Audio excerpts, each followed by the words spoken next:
ఇప్పుడే జీ5 app download చేయండి. చూడండి మీ ఫేవరెట్ టీవీ షోస్ ఎప్పుడైనా ఎక్కడైనా. పెళ్ళయ్యాక కార్యం జరపకుండా ఉండటం ఇంటికి అరిష్టం తల్లి. కార్యం జరిగితేనే పరిస్థితులు మారుతాయి. ఎలాగో నువ్వు సీనయ్యని ఇష్టపడే చేసుకున్నావు.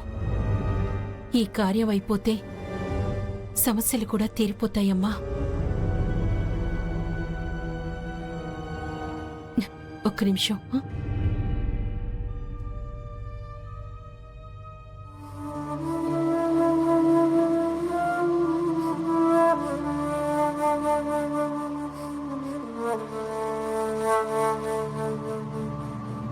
ఆ కోయదొర ఏదో వాగితే పెద్దమ్మ ముహూర్తాలు పెట్టిస్తానంటుంటే నువ్వేదో ఒకటి చెప్పి ఆపకుండా ఏం చేస్తున్నావు? నాకు కావాల్సింది అదే అని మనసులో సంబరపడిపోయి కామ్గా ఉండిపోయావు కదూ.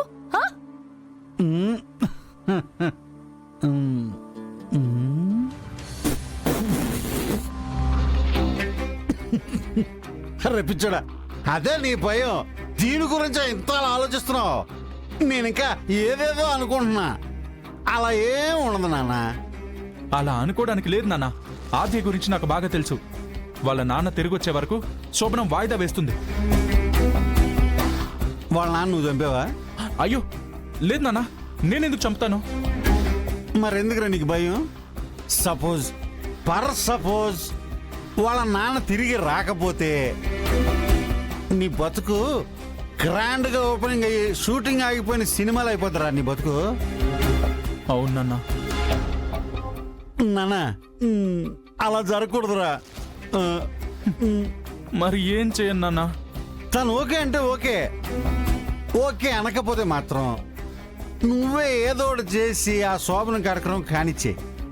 తనకి ఇష్టం లేకుండా అలా వెళ్తే తప్పు కదా నాన్న? తప్పదు నాన్న. పైగా వాళ్ళ నాన్న నువ్వు చంపలేదు, తను నిన్ను అపార్థం చేసుకుంటుంది అంతే. నాన్న, వాళ్ళ నాన్న కోసం ఆ పిల్ల ఎదురు చూస్తూ ఉంటే నీకు శోభనం ఎప్పటికీ కాదు. కాబట్టి నువ్వు మాయ చేస్తావో మంత్రం వేస్తావో నీ ఇష్టం. పెళ్లి జరిగిపోయింది కాబట్టి ఆ ఒక్క శోభనం కూడా జరిగిపోయింది అనుకో, ఇంకా మిమ్మల్ని ప్రపంచంలో ఎవరు విడదీయలేదు నాన్న. దానికున్న పవర్ అదిరా.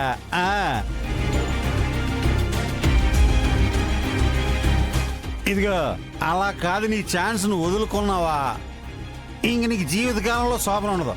గుర్తుపెట్టుకో.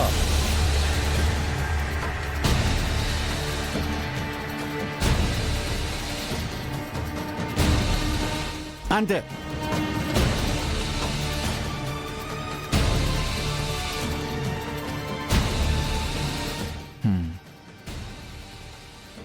నువ్వు చెప్పింది కరెక్ట్ నాన్న.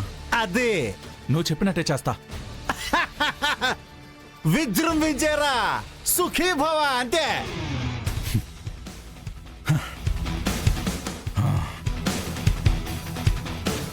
నాన్నా నాన్నా, అబ్బా, నాకు కదరా బుద్ధులు పెట్టాల్సింది. అక్కడ అక్కడ చూపించు నాన్న. అదే అదే నా కొడుకు అనిపించాడు. అప్పబ్బా, నా కొడుకు స్పీడ్ చూస్తుంటే ఈరోజు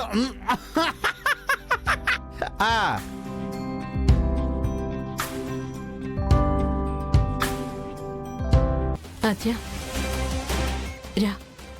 పెద్దమ్మ మనసులో ఏం పెట్టుకోకమ్మా. పద రా.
ఆద్య, మా నాన్న చెప్పినట్టు నేను ఏ తప్పు చేయలేదు.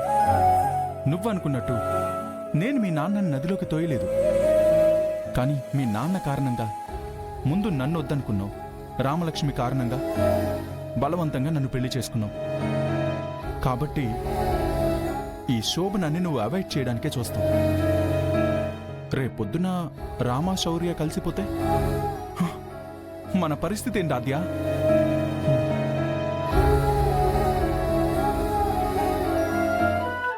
అందుకే అన్నీ ఆలోచించి ముందు చూపుతో ఒక మందు తీసుకొచ్చా.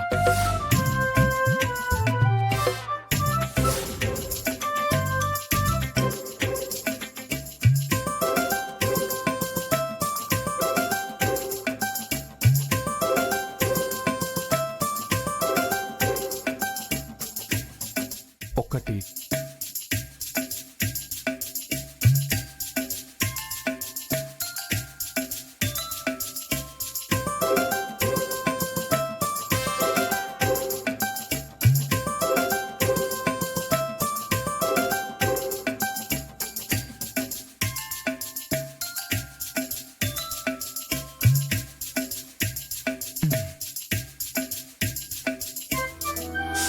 ఆద్య, నువ్వు పాల గ్లాస్ తీసుకుని లోపలికి రాగానే నువ్వు తెచ్చిన పాల గ్లాస్ మంచం కిందికి పోతుంది.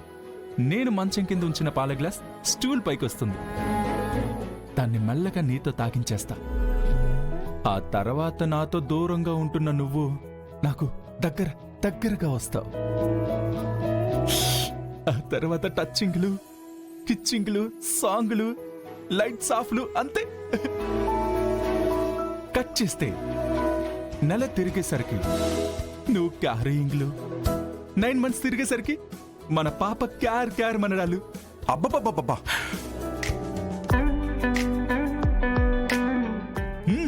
సీనుగా, గెట్ రెడీ.